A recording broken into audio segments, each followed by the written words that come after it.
ವೀಕ್ಷಕರಿಗೆಲ್ಲ ನಮಸ್ಕಾರ. Welcome to my YouTube channel. Bigg Boss Kannada season 12ರ ಮನೆಯಲ್ಲಿ ಮಿಡ್ ವೀಕ್ ಎಲಿಮಿನೇಷನ್ ಯಾರಾಗ್ತಾರೆ ಅನ್ನೋ ಪ್ರಶ್ನೆ ಆಗಿತ್ತು ಮತ್ತು ಕುತೂಹಲಕಾರಿಯಾಗಿತ್ತು.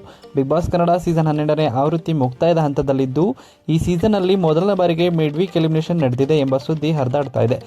ಹಾಗಾದರೆ ಬಿಗ್ ಬಾಸ್ ಮನೆಯ ಮಿಡ್ ವೀಕ್ ಎಲಿಮಿನೇಷನ್ನಲ್ಲಿ ಯಾರು ಹೊರಬಂದರು ಅನ್ನೋದನ್ನ ಈ ವಿಡಿಯೋ ಮೂಲಕ ತಿಳಿಸ್ತೀನಿ. ವಿಡಿಯೋನ ಸ್ಕಿಪ್ ಮಾಡದೆ ಕೊನೆವರೆಗೂ ನೋಡಿ. ಕನ್ನಡದ ಆವೃತ್ತಿಯ ಬಿಗ್ ಬಾಸ್ ಸೀಸನ್ ಮುಗಿಯುವ ಹಂತ ಬಂದಿದೆ. ಇನ್ನೇನು 2 ವಾರಗಳಲ್ಲಿ ಸೀಸನ್ 12ರ ಕಾರ್ಯಕ್ರಮ ಮುಗಿಯಲಿದೆ. ಆದರೆ ಇಷ್ಟು ವರ್ಷಗಳ ಕಾಲ ನಡೆದ ಬಿಗ್ ಬಾಸ್ನಲ್ಲಿ ಇದ್ದ ಪ್ರಮುಖ ಎಲಿಮಿನೇಷನ್ ಪ್ಯಾಟರ್ನ್ ಆವೃತ್ತಿಯಲ್ಲಿ ಇಲ್ಲಿಯವರೆಗೂ ದಾಖಲಾಗಿಲ್ಲ. ವೀಕೆಂಡ್ ಎಲಿಮಿನೇಷನ್, ಡಬಲ್ ಎಲಿಮಿನೇಷನ್ ಹಾಗೂ ಮಿಡ್ ವೀಕ್ ಎಲಿಮಿನೇಷನ್ ಅನ್ನು ಸಾಮಾನ್ಯವಾಗಿ ನಡೆಯುತ್ತಾ ಇದೆ. ಇನ್ನು ಬಿಗ್ ಬಾಸ್ ಮೂಲಗಳ ಪ್ರಕಾರ ಬಿಗ್ ಬಾಸ್ ಆವೃತ್ತಿಯ ಮಿಡ್ ವೀಕ್ ಎಲಿಮಿನೇಷನ್ ಅಂದರೆ ವಾರದ ಮಧ್ಯದಲ್ಲಿ ಬಿಗ್ ಬಾಸ್ನಿಂದ ಏಕಾಏಕಿಯಾಗಿ ಹೊರಬೀಳುವ ಪ್ರಕ್ರಿಯೆ ಈ ವಾರದಲ್ಲೇ ನಡೆದಿದೆ.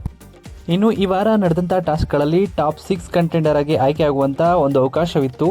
ಆ ಟಾಸ್ಕ್ಗಳಲ್ಲಿ ಭಾಗವಹಿಸಿದ್ದು ಯಾರೆಲ್ಲ ಅಂತ ನೋಡೋದಾದರೆ ಧನುಷ್, ಕಾವ್ಯ, ಅಶ್ವಿನಿ, ರಘು ಅಂತಲೇ ಹೇಳ್ಬೋದು.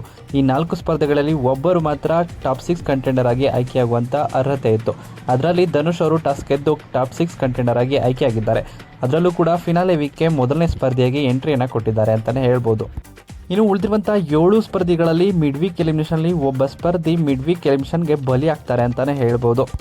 ಒಟ್ಟಾರೆಯಾಗಿ ಬಾಟಮ್ 3 ಅಥವಾ ಡೇಂಜರಸ್ ಝೋನ್ ಅಂತ ನೋಡೋದಾದ್ರೆ ಕಾವ್ಯ, ರಾಶಿಕಾ ಮತ್ತು ಧ್ರುವಂತ್ ಇದ್ದಾರೆ ಅಂತ ಹೇಳಲಾಗ್ತಾ ಇದೆ. 3 ಸ್ಪರ್ಧಿಗಳಲ್ಲಿ ಒಬ್ಬರು ಮಿಡ್ ವೀಕ್ ಎಲಿಮಿನೇಷನ್ ಅಲ್ಲಿ ಬಲಿಯಾಗೋದು ಖಚಿತ ಅಂತಾನೆ ಹೇಳ್ಬೋದು. ಹಾಗಾದ್ರೆ ಯಾರು ಸೇವ್ ಆಗ್ತಾರೆ, ಯಾರು ಹೋಗ್ತಾರೆ ಅಂತ ನೋಡೋದಾದ್ರೆ ರಾಶಿಕಾ ಅವರು ಇತ್ತೀಚೆಗೆ ಆಟಗಳನ್ನ ತುಂಬಾನೇ ಚೆನ್ನಾಗಿ ಆಡ್ತಾ ಇದ್ದಾರೆ. ಅದರಲ್ಲೂ ಬಿಗ್ ಬಾಸ್ ಮನೆಯಲ್ಲಿ ಎಲ್ಲ ಕಡೆ ಕಾಣಿಸ್ಕೊಳ್ತಾ ಇದ್ದಾರೆ. ಅದರಲ್ಲೂ ಇತ್ತೀಚೆಗೆ ಇರುವ ರೀತಿಯಿಂದಾಗಿ ರಾಶಿಕಾ ಅವರು ಸೇವ್ ಆಗಿದ್ದಾರೆ ಅನ್ನೋ ಮಾಹಿತಿ ಕೂಡ ಇದೆ. ಅದೇ ರೀತಿ ನೋಡೋದಾದರೆ ಧ್ರುವಂತ್ ಅವರು ಕೂಡ ಇತ್ತೀಚೆಗೆ ತಮ್ಮ ಬದಲಾವಣೆಗಳನ್ನ ಮಾಡಿಕೊಂಡು ಮುನ್ನುಗ್ಗಿದ್ದಾರೆ. ಇನ್ನು ಸಿಕ್ಕಿರೋ ಮಾಹಿತಿ ಪ್ರಕಾರ ನೋಡೋದಾದರೆ ಬಿಗ್ ಬಾಸ್ ಮನೆಯಲ್ಲಿ ಕಾವ್ಯ ಅವರು ಮಿಡ್ ವೀಕ್ ಎಲಿಮಿನೇಷನ್ನಲ್ಲಿ ಎಲಿಮಿನೇಟ್ ಆಗಿದ್ದಾರೆ ಅನ್ನೋ ಮಾಹಿತಿ ಕೂಡ ಇದೆ. ಏನೆಲ್ಲ ಆಗುತ್ತೆ ಅಂತ ಕಾದು ನೋಡಬೇಕಾಗಿದೆ. ಹಾಗೆಯೇ ನಿಮ್ಮ ಪ್ರಕಾರ ಮಿಡ್ ವೀಕ್ ಎಲಿಮಿನೇಷನ್ನಲ್ಲಿ ಯಾರು ಹೊರಬರಬೇಕು ಅಂತ ನಿಮ್ಮ ಅನಿಸಿಕೆಯನ್ನು ಕಮೆಂಟ್ ಮಾಡಿ.